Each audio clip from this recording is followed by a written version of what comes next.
Let's pray. Lord, bigyan niyo po ako palagi ng katahimikan. Katahimikan ng puso, isip at buong pagkatao. Sa pananahimik kong ito, hindi po ako malakas. Inaamin ko po sa inyo, Panginoon. Ako po ay naghihina at alam ko po na kayo ang dapat kong kapitan. Alam kong kayo ang dapat kong paniwalaan na ang lahat ay magiging okay, ang lahat ay magiging maayos, ang lahat ay magiging tahimik. Kakapit pa rin ako sa inyong magandang plano. Kakapit pa rin ako sa inyong magandang bukas na pangako. Alam kong ang lahat ng oras na may problema ay mabilis na lilipas, mabilis na mawawala. Alam ko din, Lord, na hindi ibig sabihin na wala akong nakikitang nangyayari ay walang nangyayari.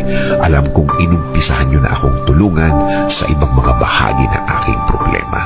Alam kong magiging okay, Lord. Alam kong bubuti ang lahat. Alam kong makukuha